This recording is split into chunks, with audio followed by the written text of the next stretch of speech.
সম্ভাষণ।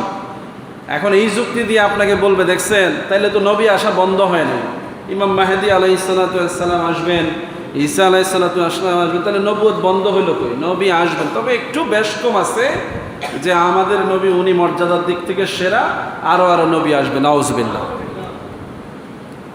এই ধরনের যুক্তি দেয়া মাত্রই তাকে হত্যা করা উচিত।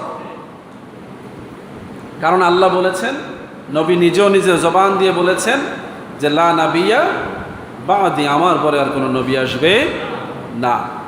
আল্লাহ রাব্বুল আলামিন কোরআনের মধ্যে ঘোষণা দিয়েছেন, নবীকে বলেছেন আল ইয়াউমা আকমালতু লাকুম দীনাকুম। নবী কারা? নবীরা কেন আসবে? নবীদের দায়িত্ব হচ্ছে পৃথিবীতে দ্বীনের প্রচার করা। কিসের করা? নতুন কোনো শরীয়ত বা দ্বীন যদি জমিনে পাঠানোর প্রয়োজন আল্লাহ অনুভব করেন, তাহলে একজন নবীর মাধ্যমে সেটা জমিনে প্রেরণ করে থাকেন, তার উপরে ওহী হয়।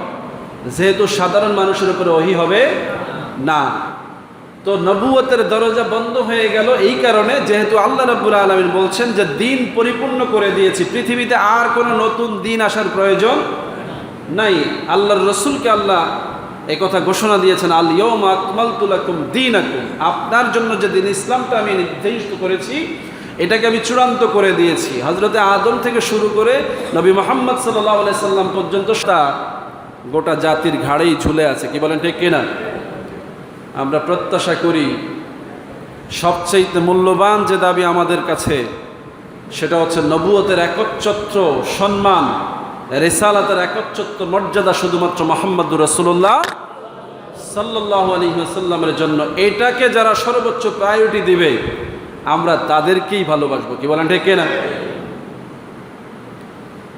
যারা এই অপপ্রচার করছে তারা কি যুক্তিতে করে দেখেন, তারাও কোরআনের বিভিন্ন আয়াতকে রেফারেন্স হিসেবে ব্যবহার করে। নাউজুবিল্লাহ বলেন। তারা সরাসরি নবী দাবি করে না, কিন্তু তারা বলতে চায় যে পৃথিবীতে খেলাফত এখনো বহাল আছে। কি আছে?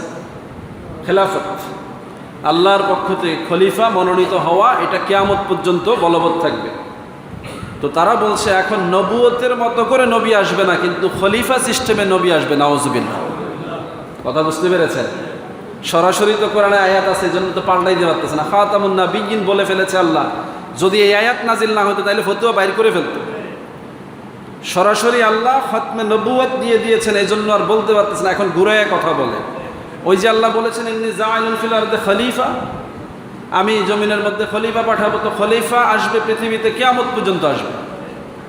তারা আরও যুক্তি দিচ্ছে যে ইমাম মাহদি তিনি তো একজন খলিফা হিসেবে আসবেন, কিন্তু তার নামের সাথে আলাইহিস সালাম কেন বলা হবে?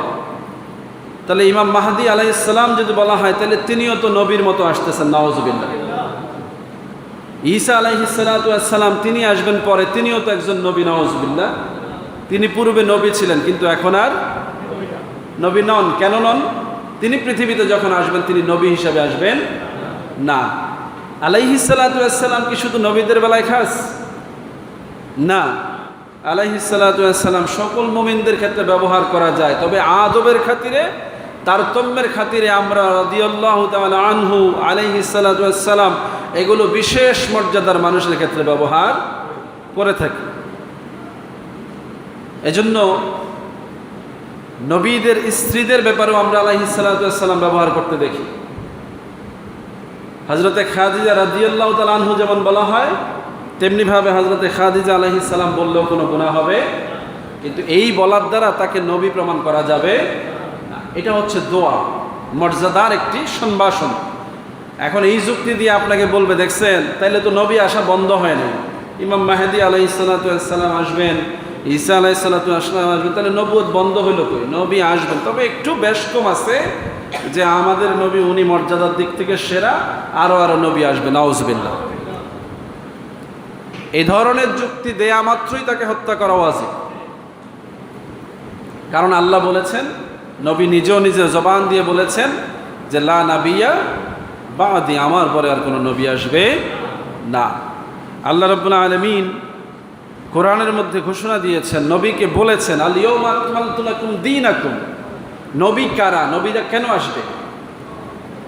নবীদের দায়িত্ব হচ্ছে পৃথিবীতে দ্বীনের প্রচার করা। কিসের করা? নতুন কোনো শরীয়ত বা দিন যদি জমিনে পাঠানোর প্রয়োজন আল্লাহ অনুভব করেন, তাহলে একজন নবীর মাধ্যমে সেটা জমিনে প্রেরণ করে থাকেন, তার উপরে ওহী হয়। যেহেতু সাধারণ মানুষের উপরে ওহী হবে না, তো নবুয়তের দরজা বন্ধ হয়ে গেল এই কারণে, যেহেতু আল্লাহ রাব্বুল আলামিন বলছেন যে দিন পরিপূর্ণ করে দিয়েছি, পৃথিবীতে আর কোনো নতুন দিন আসার প্রয়োজন নাই।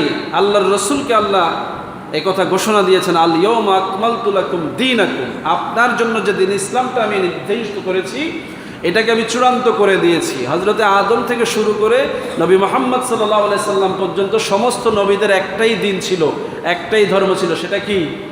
ইসলাম। সেটা কি? ইসলাম। আর আল্লাহর নবীকে মুহাম্মদ সাল্লাল্লাহু আলাইহি সাল্লামকে পাঠানোর পরে, কোরআন নাজিলের পরে এটা আল্লাহ স্টপ করে দিয়েছেন যে আমি দিনকে পরিপূর্ণ করে দিয়েছি, দিনের আর প্রয়োজন। শুধু তাই না, ওয়া আতমামতু আলাইকুম নি'মাতি, নবীদের মাধ্যমে আল্লাহ জমিনের মধ্যে বিভিন্ন নেয়ামত দেন, বন্টন করে থাকেন উম্মতের জন্য, মানুষের জন্য। বিভিন্ন নেয়ামত আসে কাদের মাধ্যমে? নবীদের মাধ্যমে। এটাও আল্লাহ বলে দিয়েছেন সমস্ত নেয়ামতও আমি পরিপূর্ণ করে দিয়েছি বলি সুবহানাল্লাহ।